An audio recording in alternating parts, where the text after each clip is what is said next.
Assalamu alaikum and welcome to all of you to our 6th lecture about investment analysis.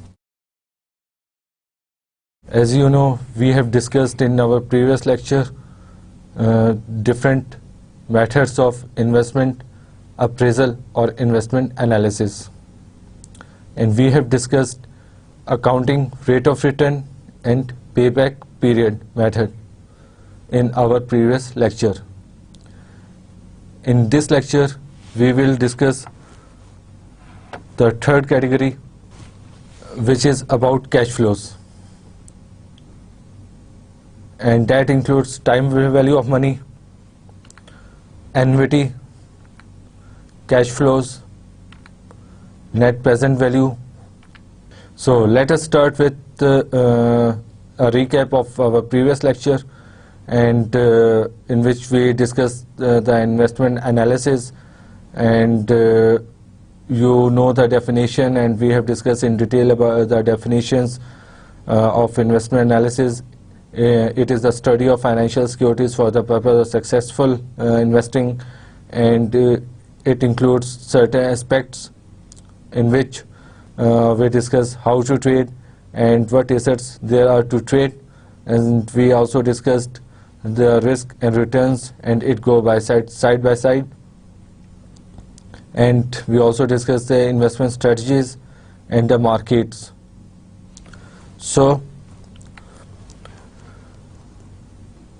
after discussing the investment analysis, we have discussed the investment appraisal methods in our previous lecture as well, and let us have a look on the investment appraisal methods available, which includes cash flows, payback period, accounting rate of return, internal rate of return, profitability index, net present value. In our previous lecture, we have discussed payback period and accounting rate of return. उसके हमने characteristic भी देखी थी, उसके हमने advantages, disadvantages भी देखे थे, और उसके calculation के तरीके भी देखे थे कि how can we calculate accounting rate of return and payback period method. और उसके अलावा हमने कुछ एग्जांपल्स भी सॉल्व की थी ताकि एक गुड अंडरस्टैंडिंग डेवलप हो सके. उन मेथड्स में हमने जो चीज़ें डिस्कस की थी उसमें एक था टाइम वैल्यू ऑफ मनी. दोनों में आ रहा था कि both accounting rate of return and payback period method ignores time value of money, and it also ignores the cash flow trends, how the cash moves, and we totally ignore the time value of money in our accounting rate of return and payback period method. So in this lecture we will discuss the time value of money, which is used in cash flow methods of investment appraisal. Time value of money, जैसा कि इसका heading ही आपको describe कर रही है कि money की, पैसों की एक वैल्यू होती है जो कि टाइम के साथ लिंक है. अगर रुपए की कीमत पिछले साल डॉलर के मुकाबले में 80 रुपए थी, तो आज के दिन में उस 1 रुपए डॉलर के मुकाबले में 100 रुपए तक पहुंच चुका है. तो एक साल के अंदर जो रुपए की कीमत है वो डिक्रीज हो गई है, यानी 100 रुपए देके आज के दिन में आप $1 खरीद सकते हैं, लेकिन अगर आप एक साल पीछे चले जाएं तो 80 रुपए देके आप $1 खरीद सकते थे. तो टाइम के साथ रुपए की कीमत डिक्रीज हो गई. तो एक वक्त में एक करेंसी की या एक रुपए की कीमत होती है जो कि चेंज होती है या डिक्रीज होती है, इंक्रीज होती है विद टाइम. उसके पीछे काफी फैक्टर्स होते हैं. इंटरेस्ट रेट्स क्या हैं, इन्फ्लेशन रेट्स क्या हैं, इकोनॉमिक एनवायरनमेंट कैसा है, जो कि डिटरमिन करते हैं टाइम वैल्यू ऑफ मनी को।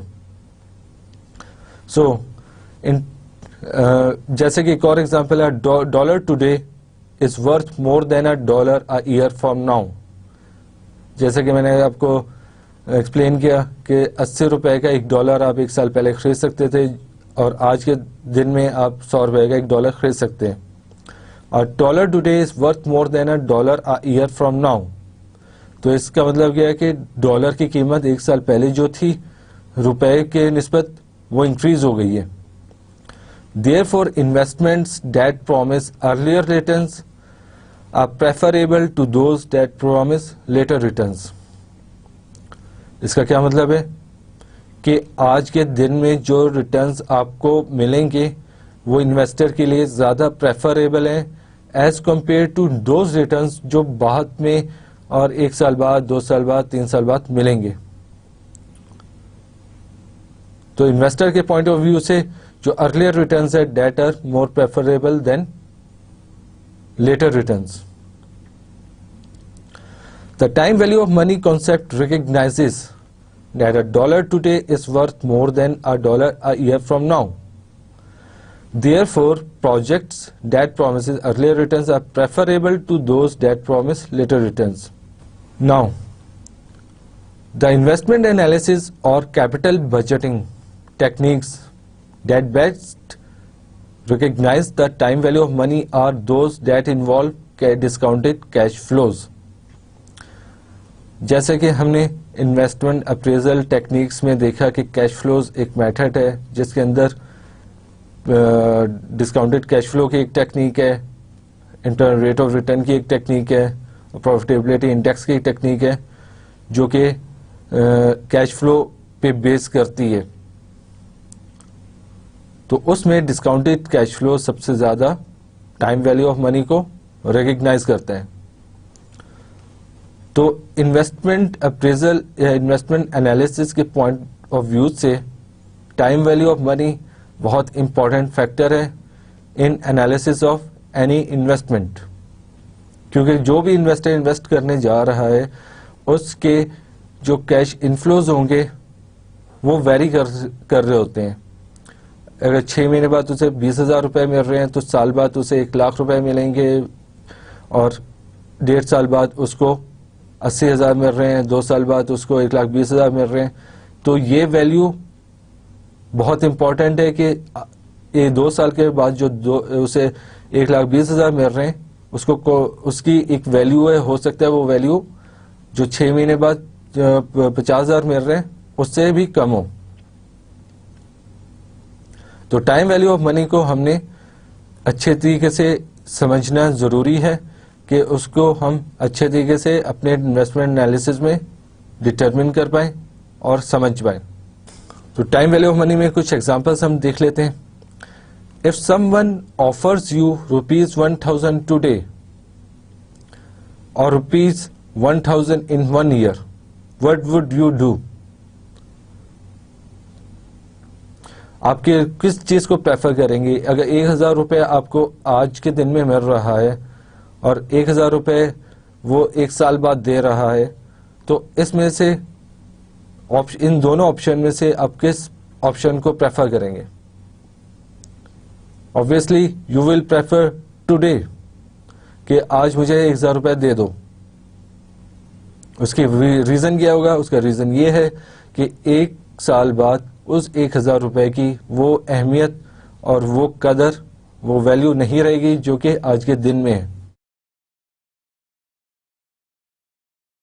If someone offers you ₹980 today or ₹1,000 in 1 year, what would you do? अभी जरा हमने सिनेरियो को चेंज किया है।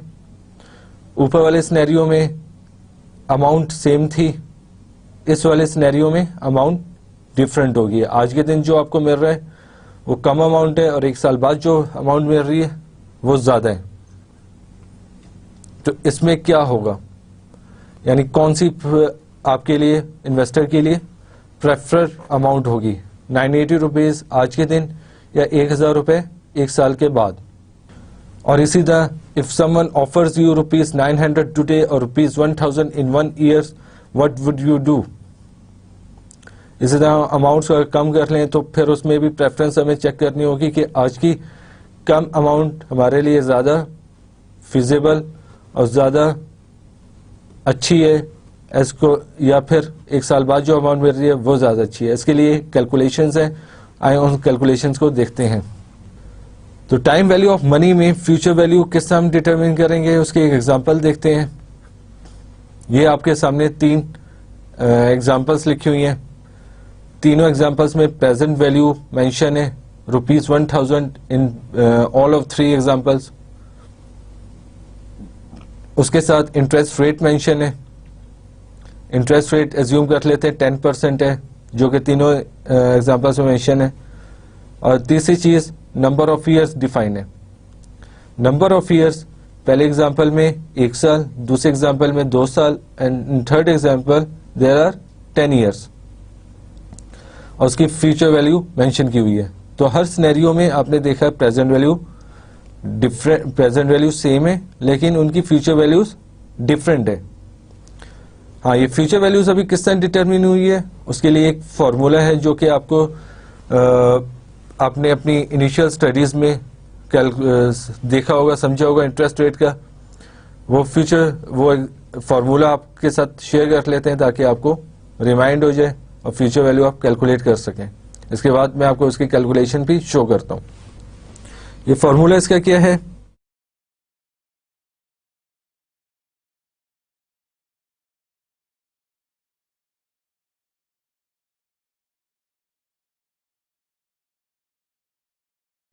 F equal to P multiplied by 1 plus I whole n, where F stands for future value जो कि हमने डिटरमिन करनी है, P stands for present value जो कि मेंशन है तीनों एग्जांपल्स में, और with in bracket 1 plus I जो है, I रिप्रेजेंट्स इंटरेस्ट रेट जो कि 10% है, and N stand for number of years, या फिर ये हो सकते हैं नंबर ऑफ मंथ्स जो भी मेंशन हो क्वेश्चंस में या सिनेरियोज में, वो उसी तरह डिटरमिन किए जाएंगे। नंबर ऑफ मंथ्स भी मेंशन कर सकते हैं, नंबर ऑफ ईयर्स भी, लेकिन वो इक्वल होने चाहिए इंटरेस्ट रेट के। अगर इंटरेस्ट रेट एनुअल है तो नंबर ऑफ ईयर्स भी एन में आप नंबर ऑफ ईयर्स डालेंगे। अगर इंटरेस्ट रेट मंथली है तो एन में भी मंथ्स आपको डालने होंगे। तो इस सिनेरियो में हमने कैलकुलेट करना है फ्यूचर वैल्यू इन तीनों एग्जांपल्स में। जैसे कि एग्जांपल 1 आपके सामने कैलकुलेशन शो हुई है, ₹1000 multiply by 1 plus I whole raise to power n, n is 1 in this example, so our answer is 1100 rupees in after 1 year। यानी आज के दिन उसकी वैल्यू है 1000 रुपए, तो 1 साल के बाद उन 1000 रुपए की वैल्यू होनी चाहिए 1100 रुपए। अगर हम दूसरे एग्जांपल में जाएं तो उसमें आप देखेंगे कैलकुलेशंस जो हो रही हैं वो इसी फॉर्मूले को यूज करते हुए रिजल्ट जो निकल रहा है वो 1210 रुपीज निकल रहा है। ₹1000 multiply by 1.10 and again multiply by 1.10, या जो फॉर्मूला मैंने मेंशन किया उसमें अगर इसको पुट करें तो 1000 multiply by 1.10 whole raise to the power 2, तो उसका आंसर आपके पास आएगा 1210 रुपीज। जैसे कि आपको आपकी हेल्प के लिए मैं मेंशन कर देता हूं।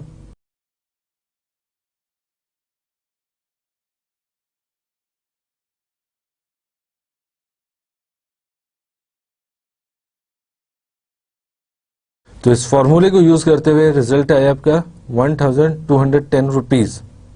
ये this is a future value of ₹1000।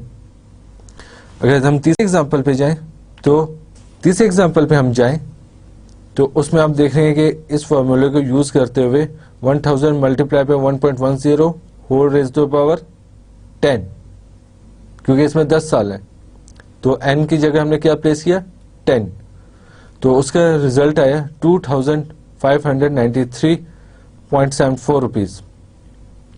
तो इस पूरे एग्जाम्पल से हमने ये देखा कि आज के 1000 रुपए की कीमत 1 साल बाद और 2 साल बाद और 10 साल बाद डिफरेंट है। तो इन्वेस्टर को किसी भी चीज में इन्वेस्ट करते वक्त ये देखना होगा कि उसकी टाइम वैल्यू ऑफ मनी, उसकी इन्वेस्टमेंट की क्या है। अगर वो उसका प्रोजेक्ट 2 साल का है या 4 साल का है, तो उसको अगर उसकी फ्यूचर वैल्यू पता है तो उसे प्रेजेंट वैल्यू चेक करनी होगी और प्रेजेंट वैल्यू को कंपेयर करना होगा इनिशियल इन्वेस्टमेंट से। अगर present value of future cash flows is greater than today's investment amount, then it would be feasible for the investor. और अगर future value of cash flows is less than the initial investment amount, तो वो feasible नहीं होगी और investor उसमें invest नहीं करेगा। अभी ये हमने future values को हमने यहाँ पे देखा है, अभी हम उसकी present values को देखते हैं कि present values किस तरह कैलकुलेट होती हैं। इस एग्जांपल में 3 सिनेरियोज हैं, तीनों सिनेरियोज में फ्यूचर वैल्यू दी गई है जो कि वही अमाउंट है जो कि हमने पिछले एग्जांपल में कैलकुलेट की थी। पहले एग्जांपल में 1100, दूसरे एग्जांपल में 1210 रुपीज और तीसरे एग्जांपल में 2593.74 रुपीज। और इंटरेस्ट रेट तीनों के केसेस में सेम हमने एज्यूम किया 10%। और नंबर ऑफ ईयर्स जैसे कि पिछले एग्जांपल में यूज किए थे 1 ईयर, 2 ईयर एंड 10 ईयर्स। और इन सब की प्रेजेंट वैल्यू निकालें तो क्या निकल रही है 1000 रुपए तीनों के केसेस में। तो इससे आपको आइडिया हो गया होगा कि टाइम वैल्यू ऑफ मनी कितना इंपॉर्टेंट फैक्टर है। इसकी कैलकुलेशंस भी देखते लेते हैं और इसका फॉर्मूला भी आपको मैं मेंशन कर देता हूं। इसका फॉर्मूला जो है वो जैसा कि पीछे हमने यूज किया है उसका इनवर्स रिलेशन निकाल लें तो प्रेजेंट वैल्यू निकल आएगी।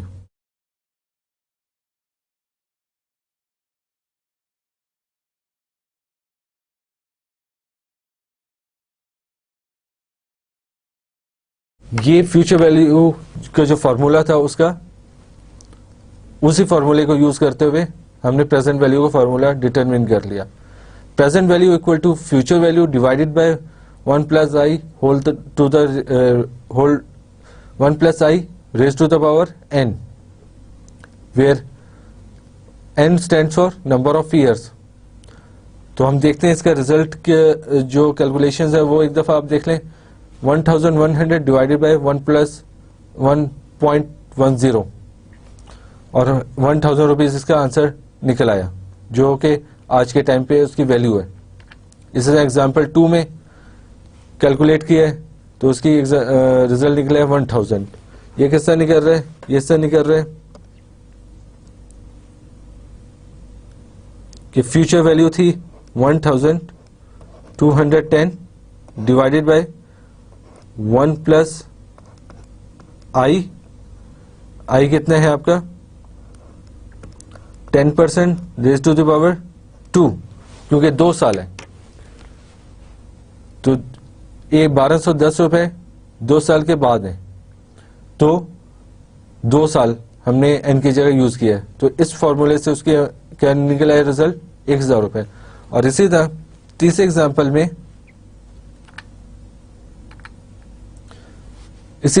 एग्जांपल में उसका रिजल्ट निकला है इस फॉर्मूले को यूज करते हुए 1000 रुपए। तो time value of money is quite important in investment analysis. जो कैश फ्लोज आपको फ्यूचर में जनरेट हो रहे हैं वो हो सकता उसकी वैल्यू आप डिटरमिन करना आज के दिन में बहुत जरूरी है कि आज उसकी कीमत क्या है। उसके बाद सही आप इन्वेस्टमेंट को एनालाइज कर सकेंगे कि future cash flows are more than the initial investment और less than the initial investment.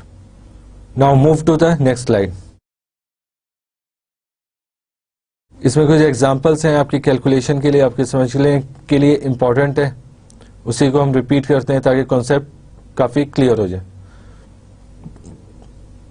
What is the future value of ₹10,000 invested today in 5 years at 10%? तो इसमें n क्या है 5 साल 5, n इक्वल टू 5। i कितना है इंटरेस्ट रेट 10%। और इसमें प्रेजेंट वैल्यू कितनी है, P 10,000। तो जो फॉर्मूला आपको पीछे में डिस्क्राइब किया उसको यूज करते हुए इसका रिजल्ट है 16,110 रुपीज। तो इसी तरह एक और कैलकुलेशन करके देखते हैं। What is the future value of rupees 8,000 invested today in 20 years at 12%? तो इसमें इंटरेस्ट रेट 12% है, I number of years N है 20 ईयर्स 20, और प्रेजेंट वैल्यू है P इक्वल टू 8,000। तो उसी फॉर्मूले को यूज करते हुए आप निकालेंगे इसको, तो आपका आंसर आएगा 77,168 रुपीज। जो इसमें आपको नजर आ रहा है 9.646, ये फ्रैक्शन कैलकुलेट करके इतना निकलता है।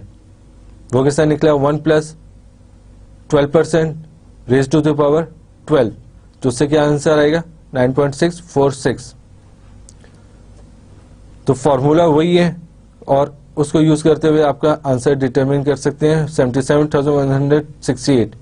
यानी जो 8,000 रुपए हैं आज के, उसकी फ्यूचर वैल्यू 20 साल बाद 12% इंटरेस्ट रेट पे होगी 77,168 रुपीज। इसी तरह एक और कैलकुलेशन देखते हैं। What is the future value of rupees 5,000 invested today in 11 years at 8%? इसमें N है, number of years 11, interest rate है 8% और प्रेजेंट वैल्यू है P 5,000। तो उस फॉर्मूले को यूज करते हुए F equal to P multiply by 1 + 12%, 1 + 8% raise to the power 11, तो क्या आपका सोल्यूशन निकलेगा? तो इसमें P प्रेजेंट वैल्यू है आपकी 5,000, नंबर ऑफ ईयर्स N है 11 ईयर्स और इंटरेस्ट रेट है 12%। तो उसी फॉर्मूले को यूज करते हुए F equal to P multiply by 1 + I whole to the raise to the power N, इसमें फिगर तमाम फिगर्स को पुट करें तो आपका आंसर आएगा 11,660 रुपीज। इट मीन्स कि आज के जो 5,000 रुपए हैं वो 11 साल बाद 8% इंटरेस्ट रेट पे उसकी 5,000 will be equal to 11,660 rupees after 11 years. तो पर्पस इस एक्सरसाइज का ये है कि time value of money is an important factor in investment analysis. कहीं पे आपको प्रेजेंट वैल्यू कैलकुलेट करनी होगी और कहीं पे फ्यूचर वैल्यू कैलकुलेट करनी होगी टू एनालाइज योर इन्वेस्टमेंट्स।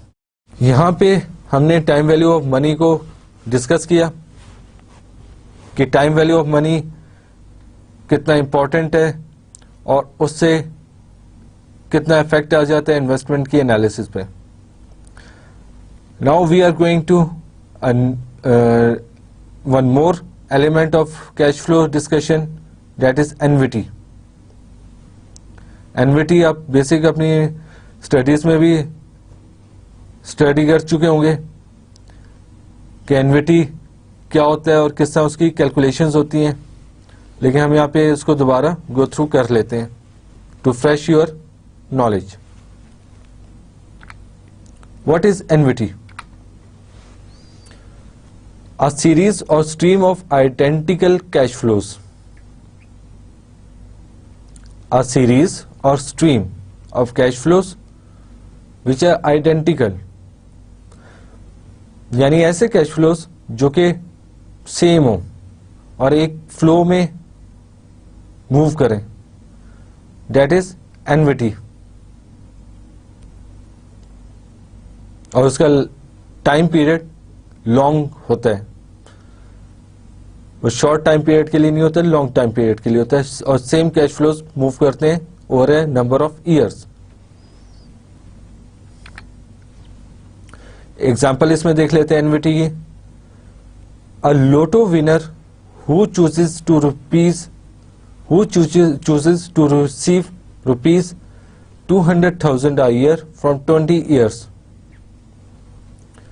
यानी एक लॉटरी विनर है जो कि जिसको 2 लाख रुपए मिलेंगे सालाना 20 साल तक, यानी अगले 20 साल में एनुअली ही will receive rupees 200,000 as a winning price.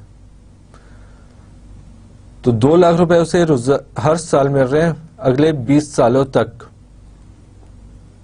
तो इसकी प्रेजेंट वैल्यू किस तरह हम कैलकुलेट करेंगे? इसकी प्रेजेंट वैल्यू हम इस तरह कैलकुलेट करें। एनवीटी की एग्जांपल देखते हैं। A lotto winner who chooses to receive rupees 200,000 a year for 20 years। क्या मतलब? एक लॉटरी विनर को 2 लाख रुपए सालाना अगले 20 साल तक मिलेंगे, यानी ही will receive rupees 200,000 per year for next 20 years. तो this is NPV cash flows के आइडेंटिकल कैश फ्लो है, 2 लाख रुपए सेम है और 20 साल तक उसे सेम अमाउंट मिलेगी। तो this is annuity. Now move to the next example. A person who chooses to invest rupees 1,000 a year for 5 years। इसमें कैश फ्लोज हैं 5,000 रुपीज जो कि आइडेंटिकल हैं अगले 5 सालों तक। पहले एग्जांपल में रिसीव हो रहे थे 2 लाख रुपए 20 सालों तक, सेम अमाउंट रिसीव हो रही थी, और इसमें एक इन्वेस्टर इन्वेस्ट कर रहा है 5,000 रुपए पर ईयर फॉर नेक्स्ट 5 ईयर्स, यानी हर साल के एंड में वो 5,000 रुपए देगा। तो this is an example of annuity cash flow. Now NVT is a series of cash flows. इसमें आपको एक डायग्राम नजर आ रही है जो कि आपको अंडरस्टैंडिंग के लिए बनाई गई है। An investment that involves a series of identical cash flows eight the end of each year is called an NVT. इसको हमने डिफरेंट तरीके से प्रेजेंट किया है कि आप डायग्राम में देख रहे हैं कि टाइम 0 पे आप इस वक्त यहां पे मौजूद हैं, ये आपका टाइम 0 है, और 1 साल बाद आप 100 रुपए ले रहे हैं, दूसरे साल के एंड पे आपको 100 रुपए मिल रहे हैं, तीसरे साल के एंड में भी आपको 100 रुपए मिल रहे हैं, चौथे, पांचवें और छठे साल के भी एंड पे आपको 100 रुपए मिल रहे हैं। यानी you are receiving rupees 100 at the end of each year for 6 years. 6 सालों तक सालाना आपको 100 रुपए मिले। तो this is called annuity, identical cash flows in the same pattern over a period of time. This is NVT. Now we will discuss how to calculate future value of NVT, कि आप future value इसकी किस तरह determine कर सकते हैं। पहले हमने ऊपर देखा था कि फ्यूचर वैल्यू आज के 1,000 रुपए की किस तरह कैलकुलेट कर सकते हैं। तो इसी तरह अगर हर साल आपको एक स्पेसिफिक अमाउंट मिल रही है तो उसकी फ्यूचर वैल्यू किस तरह कैलकुलेट होगी। एक एग्जांपल है इसमें, what is the future value of investing rupees 1,000 eight the end of each year for the next 5 years, assuming the investment returns 10% per year. अगर आप 1,000 रुपए हर साल में इन्वेस्ट करें तो उसकी 5 साल के बाद क्या वैल्यू होगी, और अगर रिटर्न रेट जो कि इन्वेस्टर का रिटर्न रेट है वो 10% उसको एज्यूम कर लिया जाए तो क्या कैलकुलेशंस होंगी। नीचे आप एक टेबल देख रहे हैं जिसमें 5 साल डिस्क्राइब है, ईयर 1, 2, 3, 4, 5, और हर साल में इन्वेस्ट किया जा रहा है 1,000 रुपीज। तो 10% हमने इसमें उसका रिटर्न रेट डिटरमिन किया है, एज्यूम किया है। तो 10% का हमने फैक्टर निकाला है हर साल के आखिर में। Eight the end of year 1 it is 1.464, At the end of year 2 it is 1.331. End of year 3, 4, 5 आपको नजर आ रहा है कि वो क्या डिटरमिन हो रहा है। तो इसकी बेसिस पे हमारा फ्यूचर वैल्यू क्या निकल रही है, 1 उसको किस तरह निकल रही है, जो कि हमने फॉर्मूला पहले डिस्कस कर चुके हैं कि f equal to P 1 plus I whole raise to the power n। तो उसकी बेसिस पे फ्यूचर वैल्यू डिटरमिन हो रही है, जो रिजल्ट्स आपके सामने हैं। और टोटल वैल्यू जो बन रही है वो बन रही है 6105 future value eight the end of year 5। इसमें आप देख सकते हैं कि इसमें फ्यूचर वैल्यू डिटरमिन हुई है वो 6105, और इसमें फॉर्मूला हमने वही यूज किया है जो कि पीछे हमने डिस्कस किया था, f equal to P into 1 multiply by interest rate. और इसमें आप देख सकते हैं कि इसमें फ्यूचर वैल्यू हमने डिटरमिन की है और फॉर्मूला हमने वही यूज किया है, f equal to P multiply by 1 plus I whole raise to the power n, और 1 plus I whole to the raise to the power n, जो कि फैक्टर हमने हर उसका निकाला हुआ है हर ईयर वाइज कि ईयर 1, 2, 3, 4, 5 में क्या क्या फैक्टर हो सकते हैं। और टोटल वो बन रहा है 6.105, और उसको 1000 से मल्टीप्लाई करें तो फ्यूचर वैल्यू कितनी बन रही है एनवीटी की 6105। तो इट शोज कि how to calculate future value of annuity cash flows. Now we will see how to calculate present value of an annuity. In this example, we will discuss how to calculate present value of NVT. What is the present value of receiving rupees 1000 at the end of each year for the next 5 years, assuming a 10% investment return? अगर 10% investment return हो, जो कि आई है उस फॉर्मूले में P equal to F divided by 1 plus I whole to the power n। तो I क्या है, investment return which is 10%, and n stand for number of years which is 5 years, और इसमें P है प्रेजेंट वैल्यू कितनी है 1000, और इसमें फ्यूचर वैल्यू है 1000। Now we will discuss how to calculate present value of NVT. पीछे हमने देखा कि फ्यूचर वैल्यू ऑफ एनवीटी किस तरह कैलकुलेट करते हैं, एक दफा हम इसको भी देख लेते हैं कि प्रेजेंट वैल्यू ऑफ एनवीटी किस तरह कैलकुलेट होती है। इसमें एक एग्जांपल है, what is the present value of receiving rupees 1000 eight the end of each year for the next 5 years, assuming a 10% investment return. तो जो फॉर्मूला हमने डिस्कस किया था उसमें हमने देखा था कि प्रेजेंट वैल्यू किस तरह कैलकुलेट करते हैं। प्रेजेंट वैल्यू के लिए फॉर्मूला था present value equal to future value divided by 1 plus I whole to the raise to the power n। Here I is the investment return which is assumed to be 10%. So I is 10%, n is number of years which is 5, and we have जो f है जो हर साल के आखिर में आपको receive हो रहा है that is 1000 rupees। तो इसमें आप कैलकुलेशन देखेंगे कि फ्यूचर वैल्यू है 1000 which is received, which we have to receive at the end of each year, और उसमें प्रेजेंट वैल्यू कैलकुलेट हो रही है after dividing by the factor present value factor which is determined from here.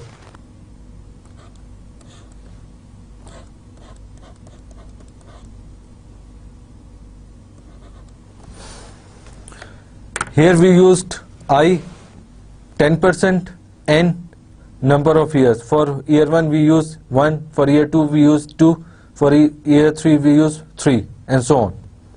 तो इससे हमने present value factor निकाल लिया, और जब इन दोनों को f से मल्टीप्लाई किया जो कि फ्यूचर वैल्यू ऊपर मेंशन है, तो हमारे पास प्रेजेंट वैल्यू निकल आई ईयर बाय ईयर। और ये सम करें तो it calculates to around 3,791 rupees.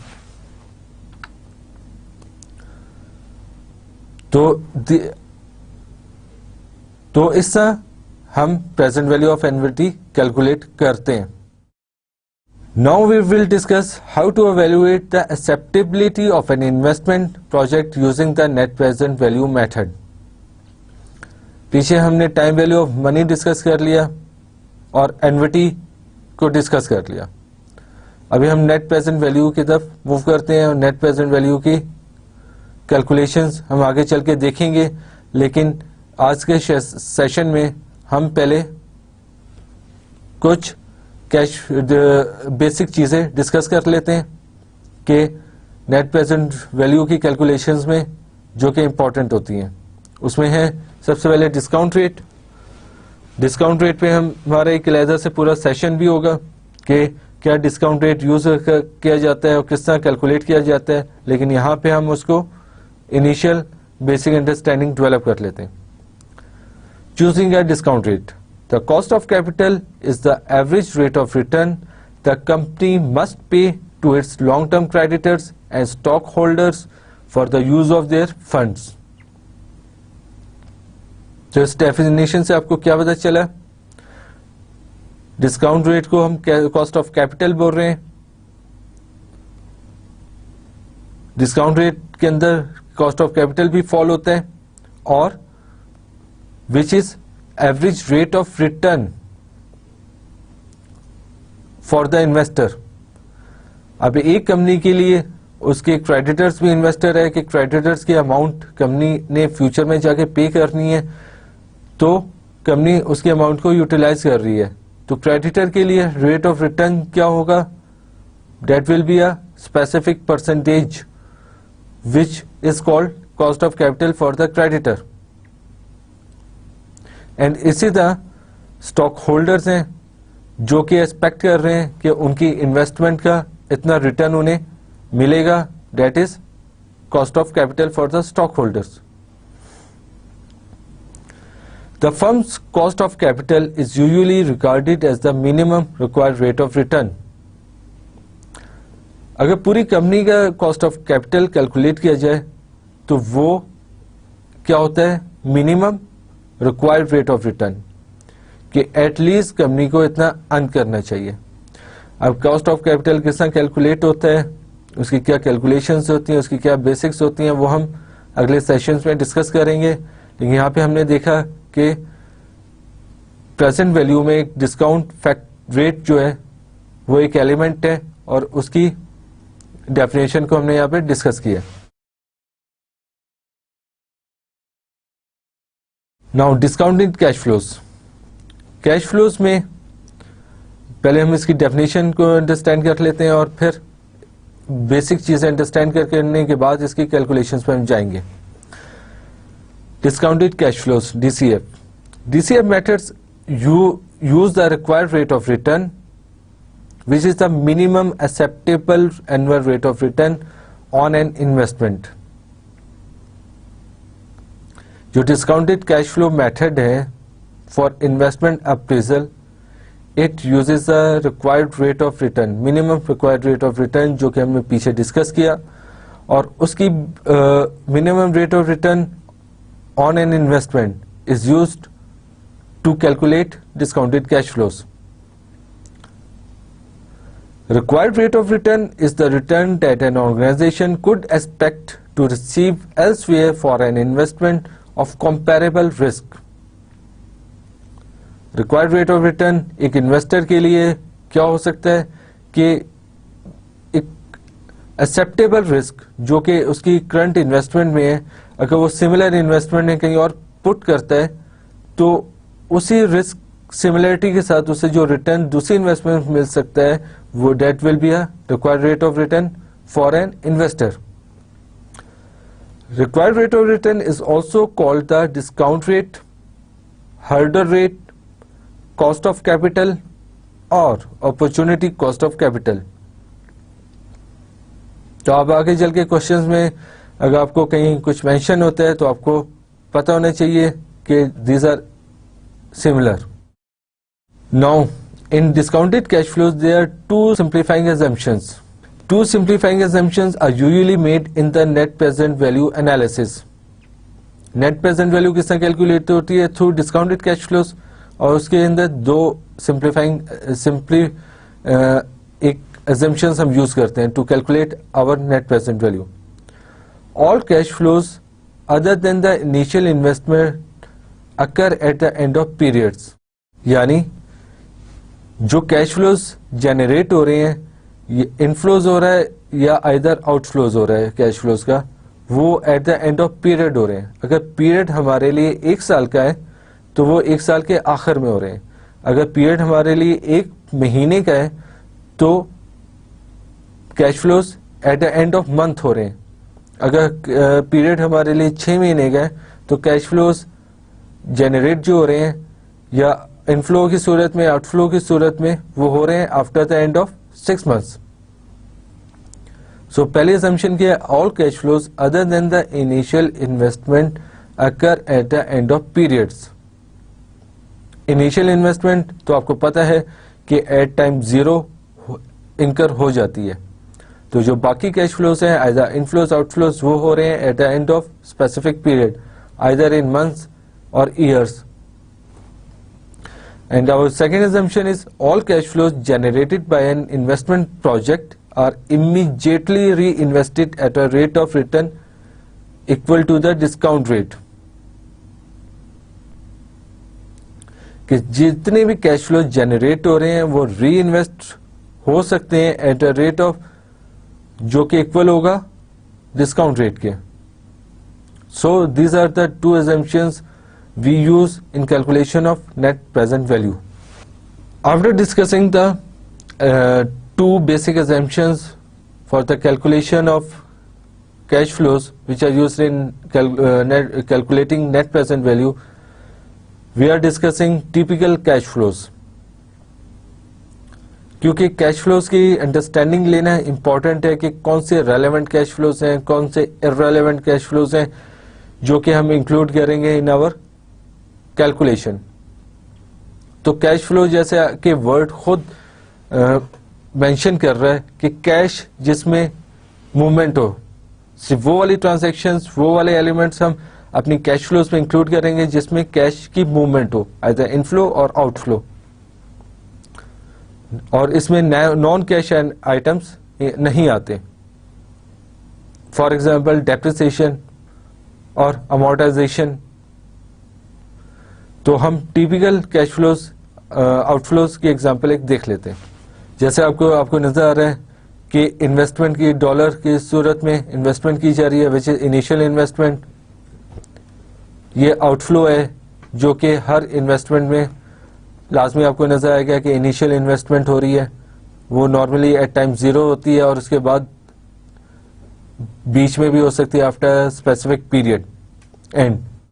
दूसरी आउटफ्लो हो सकती जो नॉर्मली सिनेरियोज में आपको मिलेंगी, that is working capital. Working capital में जो इन्वेंट्रीज में मूवमेंट है, ट्रेड डेट्स के अंदर मूवमेंट है, वो आपको नजर आएंगी, वो आउटफ्लोज की सूरत में नजर आएंगी. इसके अलावा आपको रिपेयर्स एंड मेंटेनेंस की आउटफ्लो मिल सकती है अपने सिनेरियोज में. और incremental operating cost, this is the most important factor and most important element to understand cash flow method for calculating net present value for investment appraisal. Incremental operating cost और those cost which incurred only due to the investment. यानी कि जो आप investment कर रहे हैं ये उसकी वजह से जनरेट हुआ है, जो इन्वेस्टमेंट हुई है उसकी वजह से जनरेट हुआ है. अगर ये इन्वेस्टमेंट ना होती तो ये ऑपरेटिंग कॉस्ट जनरेट नहीं होनी थी. तो हम इंक्रीमेंटल ऑपरेटिंग कॉस्ट को लेते हैं अपनी कैश फ्लोज की कैलकुलेशंस में. इसके अगर प्रोजेक्ट ना होता तो कुछ ऐसी कैश फ्लोज हैं जो कि होती रहती, जो कि पहले भी हो रही थी बिफोर इन्वेस्टमेंट और आफ्टर इन्वेस्टमेंट भी होती रहेंगी, उसमें कोई चेंज नहीं आएगा. तो उन इन्वेस्टमेंट्स को उन कैश आउटफ्लोज को नहीं कंसीडर करेंगे, हम इंक्रीमेंटल कैश आउटफ्लोज को कंसीडर करेंगे। इसी तरह हम डिस्कस कर लेते हैं typical cash inflows regarding an investment. जब हम इन्वेस्टमेंट कर रहे हैं तो उसमें किस तरह के इनफ्लोज हो सकते हैं और कौन से इनफ्लोज हमने इंक्लूड करने हैं in our investment analysis. Let's have a look. तो दो हमने अजम्पशंस यहाँ पे डिस्कस किए हैं कि इनिशियल इन्वेस्टमेंट के अलावा जितने भी कैश फ्लोज हैं डेट इंकर eight the end of specific period, either in form of months or in form of years, but they incur after end of the period, not at the middle of the period but at the end of the period. और दूसरी जो इसमें assumption हमने use की है कि जो भी कैश इनफ्लोज हैं वो री इन्वेस्ट हो रहे हैं at a required rate of return. तो ये दो हमारी assumption थी। अभी आगे चल के हम कैश फ्लोज को डिस्कस करते हैं कि कौन से ऐसे कैश फ्लोज हैं जो कि हमारे लिए रेलेवेंट हैं जो और किन को हमने इंक्लूड करना है इन आवर कैलकुलेशंस। तो रेलेवेंट और इररेलेवेंट कैश आउटफ्लोज को हमने पहले डिटरमिन करना है और उनको अपनी कैलकुलेशंस में इंक्लूड करना है। तो पहले कैश आउटफ्लो की बात कर लेते हैं। कैश आउटफ्लो में एक तो आपकी है initial investment. Initial investment time zero पे इंकर हो रही है और उस वो कैलकुलेशंस में इंक्लूड हो रही है। इसके अलावा वर्किंग कैपिटल जो कि उस इन्वेस्टमेंट से रिलेटेड आप इन्वेस्ट कर रहे हैं वो आउटफ्लो की सूरत में आ रहा है और वो स्पेसिफिक पीरियड में आप इंक्लूड करना होगा। इसके अलावा रिपेयर एंड मेंटेनेंस इंकर हो रही है, रिपेयर एंड मेंटेनेंस को भी आपको अपनी कैलकुलेशंस में इंक्लूड करना होगा। और आखिरी चीज जो कि इंपॉर्टेंट है, that is incremental operating cost. What is incremental operating cost? This is the cost incurred due to the investment. क्योंकि आपने इन्वेस्टमेंट की है तो ये कॉस्ट इंकर हुई है, अगर आप इन्वेस्टमेंट ना करते तो ये कॉस्ट इंकर ना होती। फॉर एग्जाम्पल अगर कोई रेंट है, रेंट बिल्डिंग का पे कर रहा है एक कंपनी, तो इन्वेस्टमेंट वो नई इन्वेस्टमेंट करे या ना करे वो रेंट चलता रहेगा।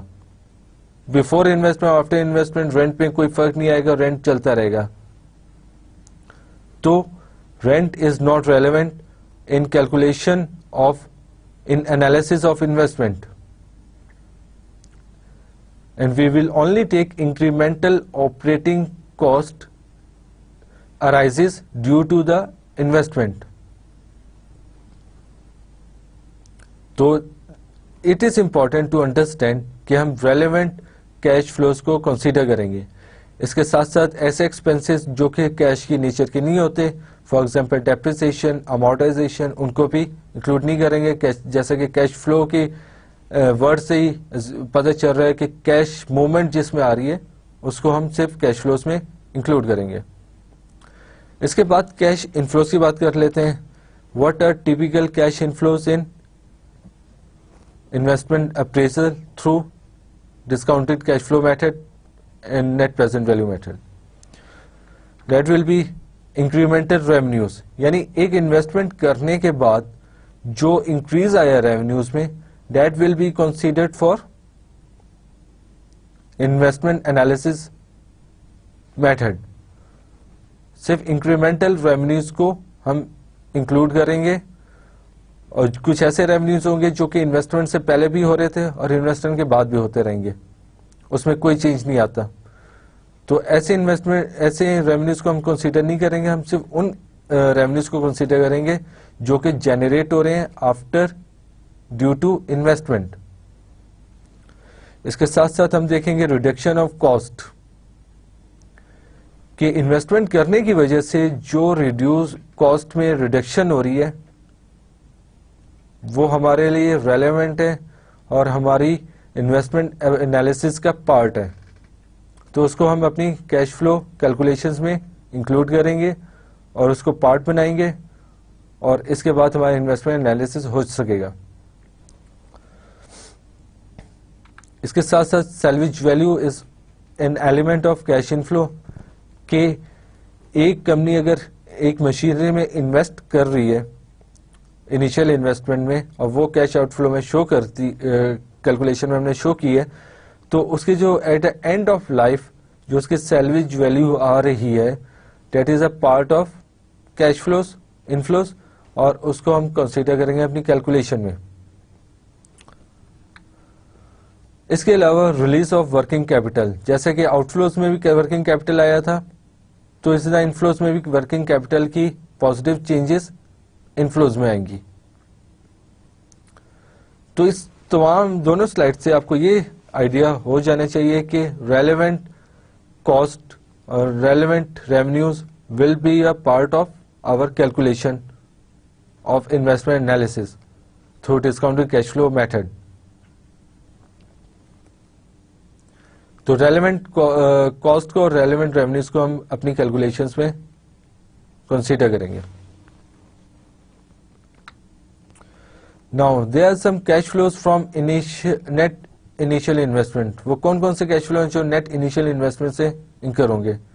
Normally there are 3 components: initial machine investment, initial working capital investment, after tax cash flow from current disposal of old machine.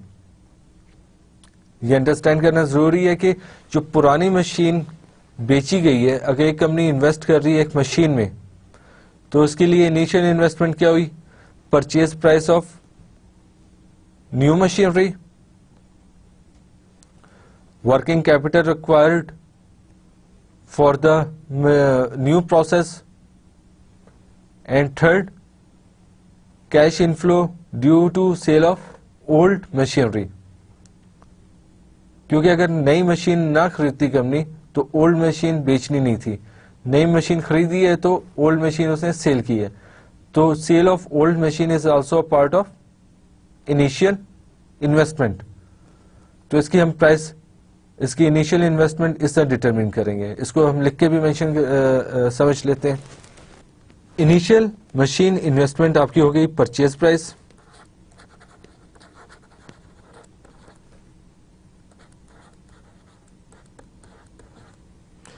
Initial working capital investment हो गई जो कि अराइज हुई है ड्यू टू न्यू प्रोसेस और नई मशीनरी लाने की वजह से, और third disposal of old machine, कि जो डिस्पोज ऑफ की है ओल्ड मशीन उसके नेट टैक्स आउट इनफ्लोज जो है, यानी उस पर टैक्स पे करने के बाद जो इनफ्लो आया है वो आप कंसीडर करेंगे अपनी इनिशियल इन्वेस्टमेंट की कैलकुलेशन में, और उसको माइनस करके इनिशियल नेट इनिशियल इन्वेस्टमेंट निकालेंगे, और this will be relevant for our calculation.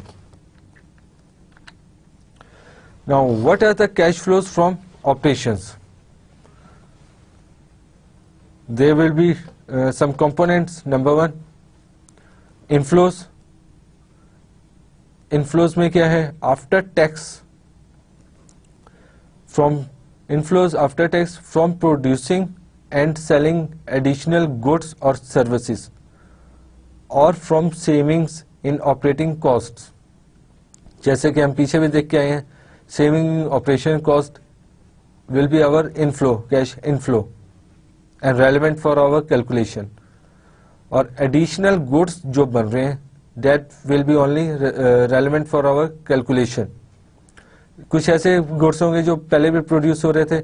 अगर एक कंपनी इन्वेस्ट कर रही है नई मशीनरी में और वो 10,000 यूनिट्स बना रही थी पहले, और after purchasing of new machinery वो बनाएगी 15,000 टोटल यूनिट्स, तो एडिशनल यूनिट्स जो हम यूज करेंगे इन इन्वेस्टमेंट एनालिसिस कैलकुलेशन वो 5,000 यूनिट्स को यूज किया जाएगा, ना कि टोटल 15,000 यूनिट्स को यूज किया जाएगा। और इसमें से हम वी विल एक्सक्लूड डेप्रिसिएशन, क्योंकि depreciation is a non cash item, तो डेप्रिसिएशन को हम अपनी कैलकुलेशन में नहीं इंक्लूड करेंगे। और इसके साथ साथ जो दूसरा कंपोनेंट है income tax cash savings from annual depreciation deductions.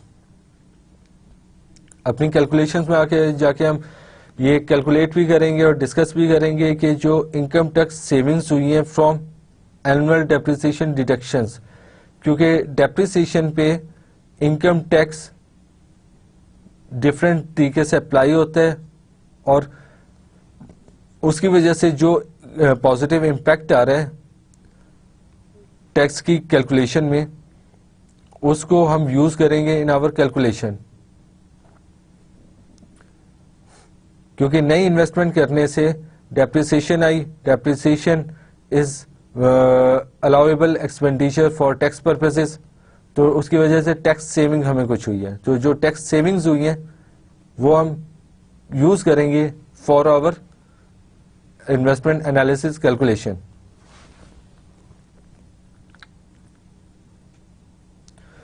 इसी तरह हम एक और चीज डिस्कस कर लेते हैं कैश फ्लोज में, cash flows from terminal disposal of investment. There are two components जो के कैश फ्लोज की कैलकुलेशन में हम डालेंगे। After tax cash flow from terminal disposal of asset, के disposal net of tax payment हम यूज करेंगे अपनी कैलकुलेशन में। And secondly after tax cash flow from recovery of working capital, जो वर्किंग कैपिटल डिस्पोज ऑफ हुआ है उस पर टैक्स डिडक्ट करने के बाद जो फ्लो हुआ है वो हम यूज करेंगे। That will be liquidating receivables and inventory once needed to support the project. कि प्रोजेक्ट टर्मिनेट होते वक्त जो वर्किंग कैपिटल बच गया उसको डिस्पोज ऑफ किया गया, उस पर टैक्स पे किया गया, तो आफ्टर टैक्स पेमेंट जो इनफ्लोज हुए उसको हम यूज करेंगे यहाँ पर इन आवर कैलकुलेशन।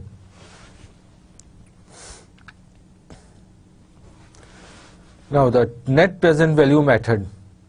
ऊपर हमने सारी कैश फ्लोज की बात की है, वो कैश फ्लो के एलिमेंट्स क्या होने चाहिए। कैश फ्लो में हम रेलेवेंट कॉस्ट को, रेलेवेंट रेवेन्यूज को यूज करेंगे और कौन कौन से हो सकते हैं उसके कुछ एग्जांपल्स हमने देखी।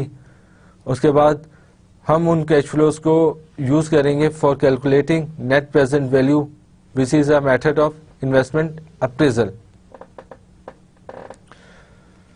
To determine net present value we calculate the present value of cash inflows, calculate the present value of cash outflows, subtract the present value of outflows from the present value of inflows. तो ये सारा process है net present value का। Cash flows को हम discuss कर चुके हैं, वो आगे जाके हम जो अपनी एग्जांपल्स करेंगे उसमें भी आपको नजर आएगा कि किस तरह कैश फ्लोज बनेंगी, रेलेवेंसी किस तरह देखी जाएगी इनफ्लोज और कैश आउटफ्लोज और इनफ्लोज की, और किस तरह इसको कैलकुलेशन में इंक्लूड किया जाएगा।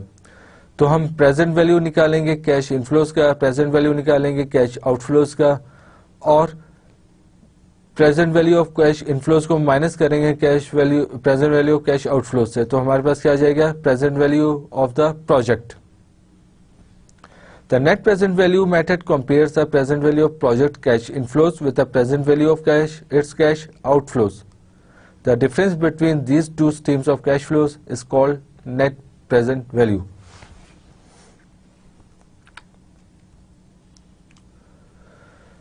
अभी नेट प्रेजेंट वैल्यू मेथड में कुछ रूल्स हैं, जनरल रूल्स हैं, सिर्फ हम उसको अभी देख लेते हैं, इसके बाद फिर उसकी कैलकुलेशंस वगैरह के जब जाएंगे तो हम डिटेल में उसको देखेंगे।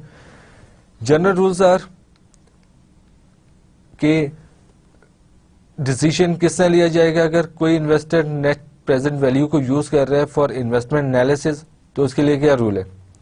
If the net present value, यानी कि जो आउटकम निकला है नेट प्रेजेंट वैल्यू की कैलकुलेशन से, if that is positive then the project is acceptable since it promises a return greater than the required rate of return. जैसे कि हमने डिस्कस किया था कि कैश फ्लोज को हम डिस्काउंट करेंगे at the required rate of return, और उनको डिस्काउंट जब हमने रिक्वायर्ड रेट ऑफ रिटर्न पे किया तो जो प्रेजेंट वैल्यू निकली दैट इज पॉजिटिव। तो इट मीन्स कि जो प्रेजेंट वैल्यू जो रिटर्न है उस प्रोजेक्ट पे that is greater than the required rate of return. If the net present value is zero then it will also be acceptable since it promises a return equal to the required rate of return, क्योंकि एक investor को कम से कम required rate of return चाहिए होता है for investment, अगर उसे required rate of return नहीं मिल रहा तो वो उसमें इन्वेस्ट नहीं करेगा। अगर कम मिल रहा है तो नहीं करेगा, अगर इक्वल मिल रहा है या ज्यादा मिल रहा है तो फिर उसके पास ऑप्शन है वो कर दे। If the net present value is negative then the project is not acceptable as it promises a return less than the required rate of return. So these are the general rules for used in net present value decision कि जब investor net present value के through investment analysis कर रहा है तो किन basis पे करेगा, अगर पॉजिटिव है तो एक्सेप्ट कर लेगा, जीरो है तो फिर भी एक्सेप्ट कर लेगा, नेगेटिव है तो नहीं करेगा क्योंकि उसमें रिक्वायर्ड रेट ऑफ रिटर्न से उसकी रिटर्न कम है।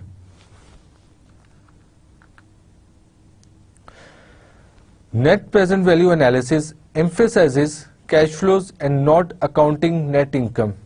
जैसे कि मैं पहले भी आपको बता चुका हूं कि कैश फ्लो का वर्ड खुद इंडिकेट कर रहा है we are using cash flows, कि कितने कैश फ्लो जनरेट हो रहे हैं फ्रॉम इन्वेस्टमेंट। अगर मशीनरी में इन्वेस्ट कर रहा है कोई इन्वेस्टर तो उससे कैश इनफ्लोज कितने एक्स्ट्रा जनरेट हो रहे हैं, कैश आउटफ्लो कितने एक्स्ट्रा जनरेट हो रहे हैं, तो उसका कंपैरिजन है in net present value method. And we are not talking about accounting net income, क्योंकि अकाउंटिंग नेट इनकम में काफी एक्रूअल का कॉन्सेप्ट आ जाता है, सारी कैश फ्लोज नहीं होती क्योंकि उसमें accrual normally company accrual basis of accounting use कर रही है, तो cash flows is different than accrual basis of accounting. So in net present value में analysis we emphasises cash flows and not accounting net income, यानी आप financial statement किसी company के उठा के उससे आप इनकम को यूज करते हुए नेट प्रेजेंट वैल्यू नहीं कैलकुलेट करेंगे, बल्कि कैश फ्लोज को देखा जाएगा, कैश फ्लोज की बेसिस पे नेट प्रेजेंट वैल्यू कैलकुलेट होगी।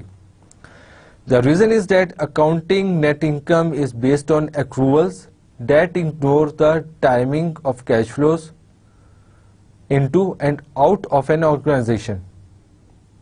जैसा कि मैंने बताया कि accrual basis of accounting use होती है अकाउंटिंग नेट इनकम में कैलकुलेट करने के लिए, और नेट प्रेजेंट वैल्यू कैलकुलेट करने के लिए वी नीड कैश फ्लोज, कि किस वक्त जनरेट हुए, कब जनरेट हुए और कब आउटफ्लो हुआ, कब इनफ्लो हुआ।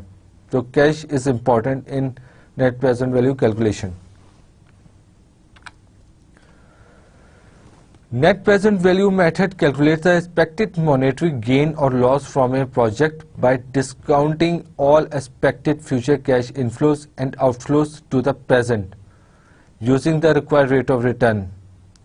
हम जितने भी फ्यूचर में कैश इनफ्लोज होंगे, आउटफ्लोज होंगे, उसको कैलकुलेट करेंगे प्रेजेंट टाइम पे, यानी उसकी प्रेजेंट वैल्यू निकालेंगे कैश इनफ्लोज की, आउटफ्लोज की, और उसको कंपेयर करके नेट प्रेजेंट वैल्यू कैलकुलेट करेंगे।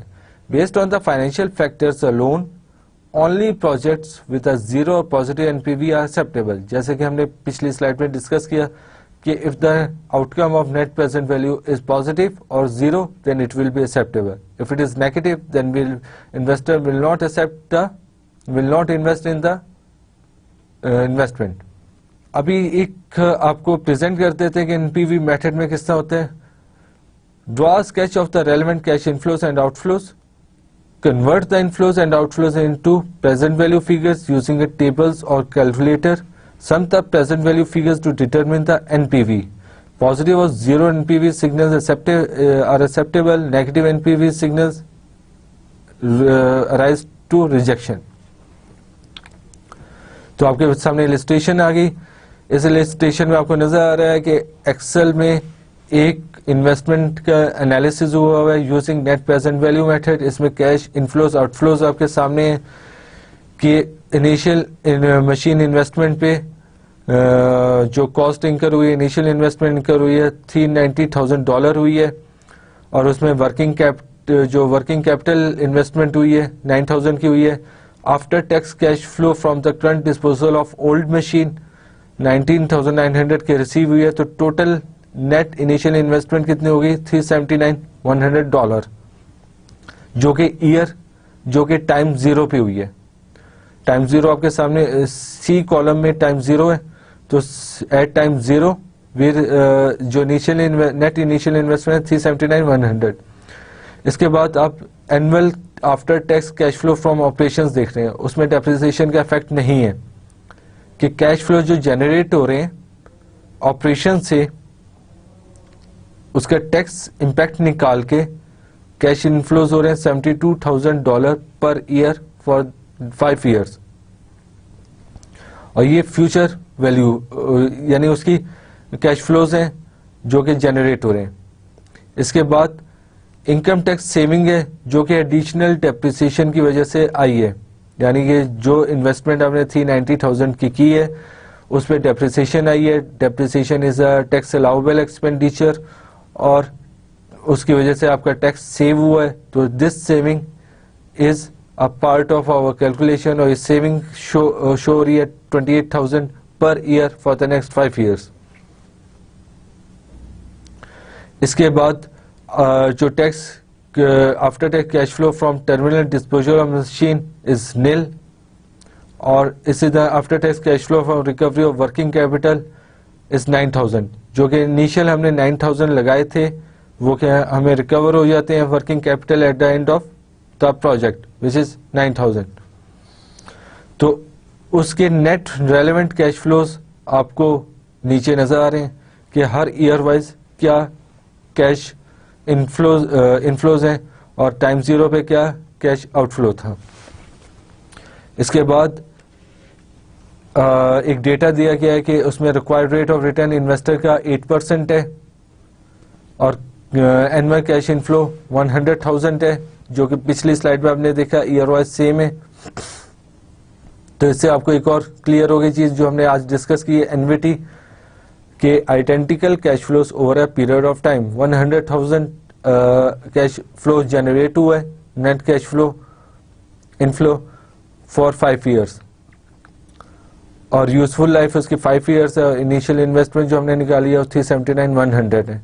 अगर इसको टेबल में पुट किया जाए और इसकी हम प्रेजेंट वैल्यू निकालें तो वो आपको नजर आएगी कि हमने प्रेजेंट वैल्यू फैक्टर निकाला है। 8% हमारा present value interest required rate of interest था, उसका प्रेजेंट वैल्यू फैक्टर निकाला है जो कि हमने उसी फॉर्मूले को यूज करते हुए निकाला है 1 divided by 1 plus I whole to raised to the power n, यानी 1 divided by 1.08 raised to the power n, n number of years।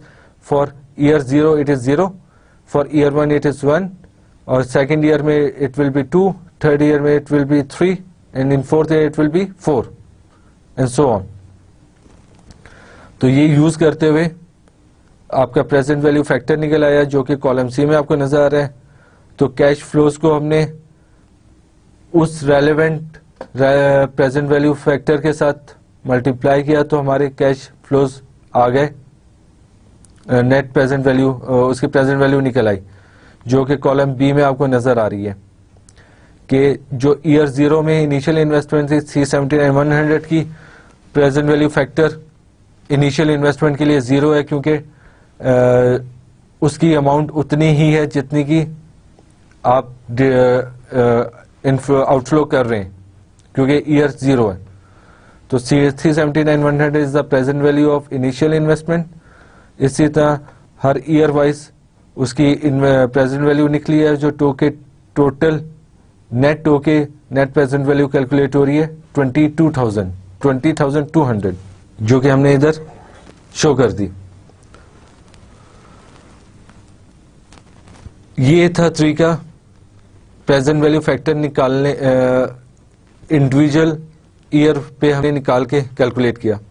अगर इसको एनवीटी टेबल के थ्रू कैलकुलेट किया जाए जो कि एनवीटी टेबल में ईयर वाइज फैक्टर मेंशन होते हैं कि अगर 8% interest required rate of interest हो या इंटरेस्ट रेट हो तो उसका हर साल में 5 साल के बाद क्या फैक्टर होगा वो एनवीटी टेबल में मेंशन होता है जो कि इस जो कहते हैं उस टेबल के मुताबिक यहाँ पे 3.993 है, तो 3.993 को हमने मल्टीप्लाई किया 100,000 के साथ, तो वो निकलती है 399,300।